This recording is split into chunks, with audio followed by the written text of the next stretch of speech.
नमस्कार. आज आपण साबुदाण्याची खिचडी बनवणार आहोत. काही जणांची खूप तक्रार असते की साबुदाण्याची खिचडी चिकट होते, त्यामुळे ती छान लागत नाही. साबुदाणा खिचडी परफेक्ट होण्यासाठी या व्हिडिओमध्ये मी तुम्हाला काही टिप्स सांगणार आहे, तर व्हिडिओ शेवटपर्यंत नक्की पहा. मी ते शाबू रात्री भिजवला आहे. 7 ते 8 तास शाबू भिजवून घ्यायचा आहे.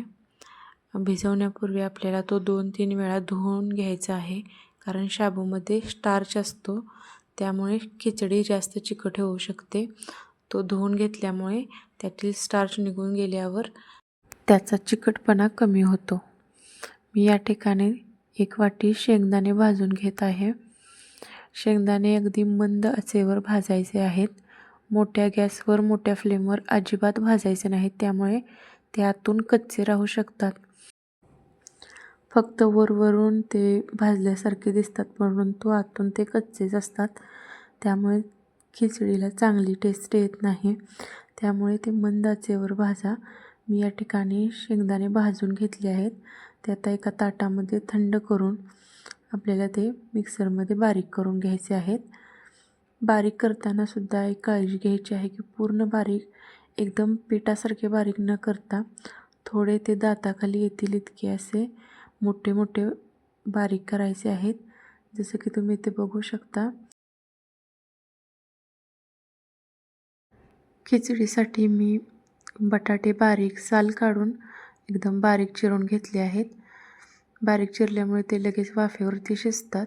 तर आपल्याला सगळ्यात आधी बटाट्याचे काप शिजवून घ्यायचे आहेत. त्यासाठी मी कढईमध्ये 1 चमचा तेल घालते आणि तेल गरम झाल्यानंतर ते बटाटे स्वच्छ धुवून त्या तेलामध्ये टाकायचे आहेत.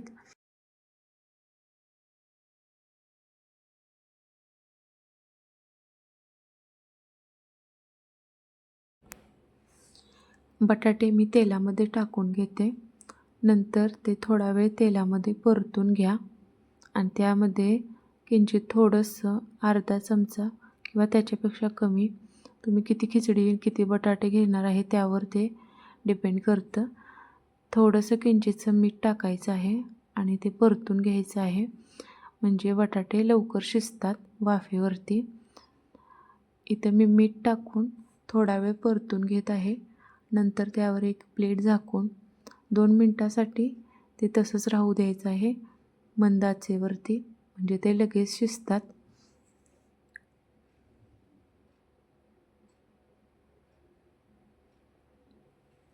इथे आपले बटाटे शिजले आहेत, तुम्ही बघू शकता. नंतर हे आपल्याला एका प्लेटमध्ये काढून घ्यायचे आहेत. मी एका प्लेटमध्ये काढून घेते आणि नंतर कढईमध्ये 1 चमचा तेल घ्यायचं आहे खिचडीला फोडणी देण्यासाठी. फोडणीसाठी आपण फक्त हिरवी मिरची वापरणार आहोत. उपवासासाठी जिरे वगैरे चालत नाहीत काही ठिकाणी, त्यामुळे मी इथं फक्त मिरचीची फोडणी देत आहे. मिरची आपल्याला एकदम तळून घ्यायची आहे, त्यामुळे ती खिचडीमध्ये छान लागते. मी इथे मिरची थोडा वेळ भाजत आहे. त्यानंतर यामध्ये भिजवलेला जो शाबू होता तो घालायचा आहे. शाबू घातल्यानंतर तो तेलामध्ये परतून घ्यायचा आहे. परतल्यानंतर त्यामध्ये जे आपण शेंगदाण्याचं कूट बनवलं होतं ते घालून घ्यायचं आहे.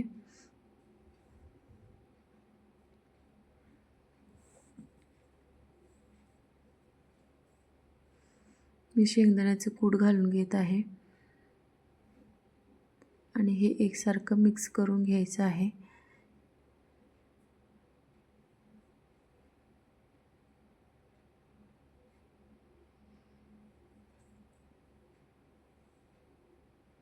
आता आपल्याला यामध्ये जो शिजवून घेतलेला बटाटा होता तोही घालायचा आहे आणि सगळे एकजीव करून मिक्स करून घ्यायचं आहे.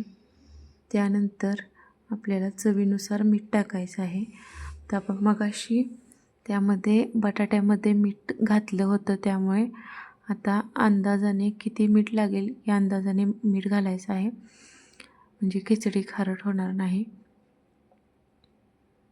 आपल्याला 2-2 मिनिटांनी अशीच खिचडी हलवून घ्यायची आहे, म्हणजे ती खाली करपणारही नाही आणि ती मोकळी होईल, ती चिकट होणार नाही. तुम्ही बघू शकता इथे आपली किती मोकळी खिचडी झाली आहे. शाबू किती मोकळा दिसत आहे. आता ही खिचडी अशीच 2-2 मिनटं भाजून घ्यायची आहे. तर आपली खिचडी तयार झाली आहे.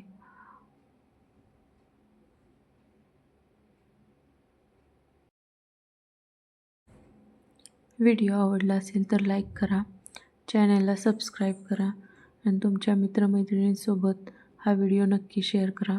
पुन्हा भेटू अशाच नवनवीन रेसिपीसह. धन्यवाद.